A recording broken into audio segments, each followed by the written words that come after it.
பார்க்க போறீங்களா? பிறந்த தேதி, பிறந்த நேரம், பிறந்த இடம் சொல்லுங்கம்மா. 11/11/6/2002. 11/6/2002.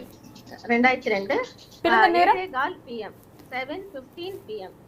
7:15 PM. 7:15 PM. பிறந்த இடம் அம்மா? சென்னை. சென்னை. ராசி நட்சத்திரம் லக்னம் சொல்லுங்கம்மா. ராசி மிதுன ராசி, மிருக சீரிஷ நட்சத்திரம்,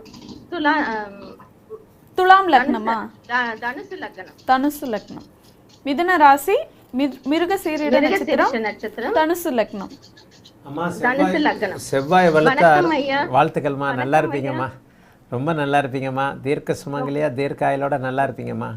ரொம்ப நன்றி ஐயா. நான் உங்களை ஏற்கனவே ஒரு 2016ல வந்து பார்த்திருக்கேன் ஐயா. சரிங்கம்மா. எல்லாம் எங்களுடைய ஜாதகங்களை கொண்டுட்டு வந்தோம். நிறைய ப்ராப்ளம் இருந்தது, நீங்க சொல்லி எல்லா பரிகாரம்லாம் பண்ணிட்டோம் ஐயா. சரிங்கம்மா. இப்போ என் பொண்ணுக்காக நான் பாக்குறேன். அவளுக்கு மேரேஜ் எப்ப ஃபிக்ஸ் பண்ணணும்? அந்த குருதசை சனி புக்தி நடக்குது. தசா புக்தியில மேரேஜ் நடக்கும். புதன் புக்தி.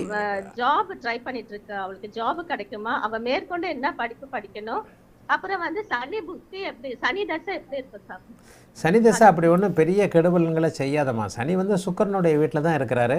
இந்த குருதசையே நல்ல யோக தசை தான். சனி தசை 2038 வர்றது. அப்படி ஒன்றும் 6ஆம் இடத்துல இருக்கக்கூடிய சனி கெடுதல்களை செய்ய மாட்டார். இன்னொன்று சனி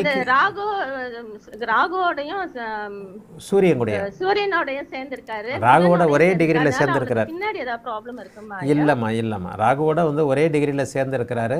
அங்கே சுக்கரனுடைய வீட்டில் இந்த நிகழ்வு நடக்கிறது. அது ஒன்று தான் பாதுகாப்பு. வேறு பாபருடைய தொடர்புகள் பாபருடைய வீடுகளில் நடக்காமல் சுக்கரனுடைய வீடுகளில் 6ஆம் இடத்துல நடக்கிறதுனால 6ஆம் இடத்தை கெடுபலன்களை செய்யக்கூடிய அமைப்பு தான். அதனால் வந்து கண்டிப்பாக ஜாதகிக்கு எது விதமான கெடுபலங்களும் இருக்காது. 6ஆம் இடம் தான் பலவீனமாகுது. ஜாதகியோடைய எதிர்ப்பு அமைப்புகள் பலவீனமாகக்கூடிய அமைப்புகள் தான். கண்டிப்பாக சனிதசை அப்படிலாம் ஒன்றும் பெரிய கெடுதல்களை செய்யாது. குருதசை புதன் புக்தியில் கல்யாணம் ஆகிடுமா?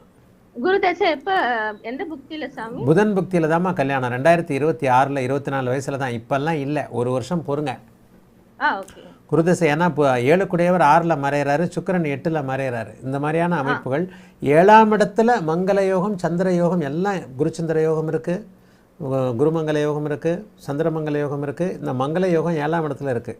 இந்த 7ஆம் இடத்துல இருக்கிற மங்கள யோகத்தின் காரணமாகவே நல்ல திருமண அமைப்புகள் இந்த பாப்பாவுக்கு கண்டிப்பாக உண்டு. ஆனால் இப்போ கல்யாணம் கிடையாது. 7 குடையவர் 6ல் மறைஞ்சிருக்கிறாரு. 7 குடையவர் 6ல் மறைஞ்சிருக்கிறாரு. செப்டம்பர் 2026க்கு பிறகு தான் கல்யாணம். 2027ல் 25 வயசுல இந்த குழந்தைக்கு கல்யாணம் ஆகும். சரிங்க சாமி. அவ வந்து சிஎம்ஏ எடுத்திருக்கா. சிஎம்ஏ வந்து அவ படிக்கலாமா? அவளுக்கு வேலை கிடைக்குமா? வேலை சிஎம்ஏனா ஆடிட்டிங் சம்மந்தப்பட்டதா? ஆடிட்டிங் சம்மந்தப்பட்டது ஒத்து வராது. என்ன இருந்தாலும் செவ்வாயோட தொழில்களில் தான் தொழில் அமையும். அதாவது என்ன படிச்சா சரியா இருக்கும் சாமி? செவ்வாய் தான் சுபத்துவமா இருக்கிறாரு. பயோ சம்பந்தப்பட்டது, மைக்ரோ பயாலஜி சம்பந்தப்பட்டது. அந்த வந்து அவ பிகாம் காமர்ஸ் குரூப் தான் எடுத்திருக்கா. சரியா இல்ல. இப்ப வந்து பேங்கிங் சிஎம்ஏ சரியில்லைனால இது பேங்கிங் கோர்ஸ் பண்றா. எம்பிஏ பண்ணலான்னு இருக்கா. எம்பிஏ பண்ண சொல்லுங்க. அவ வந்து அந்த குரூப்ல போகலாமா இல்ல வேற ஏதாவது படிக்கணுமா? 20 வயசு வரைக்கும் நடந்த ராகு தசை கடுமையான நெகட்டிவான தசை. அது படிக்க வேண்டியது உண்மையிலேயே மருத்துவம், பயாலஜி இந்த மாதிரியான அமைப்புகள் தான் படிச்சிருக்கணும். அவயோக தசைகள் எப்போ வந்தாலும் அது வந்து நல்லா இருக்காது. ராகு தசை சுக்கிரனை மாதிரியே செயல்படக்கூடிய ஒரு தசை. அதனால அவளுக்கு தேவையானதை அவள் படிக்கல. பிகாம் லைன்ல அவள் இருக்க மாட்டா. பிகாம் லைன்ல அவள் கண்டிப்பாக இருக்க மாட்டா. செவ்வாயுடைய லைனில் கட்டிடங்கள், மருத்துவம் போன்ற அமைப்புகளில் தான் அவள் இருப்பா. அதாவது அதுக்காக வந்து இனிமேல் படித்ததை போய் திரும்ப வேறு மாதிரி படிக்க முடியாது இல்லையா? ஆமாங்க. எம்பிஏ படிக்க சொல்லுங்கள். பிகாம் படிச்சுட்டாங்க, அதை ஒன்றும் பண்ண முடியாது. ஏன்னா 20 வயது வரைக்கும் அவயோக தசைகள் நடக்கும்போது என்ன நீங்கள் படிக்க வேண்டுமோ அதை படிக்காமல் அதற்கு எதிர்ப்பான விஷயங்களை படிப்பீங்க. அப்படின்றதான் சுபத்துவ அமைப்புகளில் கண்டிப்பாக சொல்லித் தருகிறேன். ஆகவே ராகு தசை அவயோக தசைன்றதுனால இந்த குழந்தை உண்மையான மெடிக்கல் சம்மந்தப்பட்ட பயோ சம்மந்தப்பட்டதை படிக்க முடியல.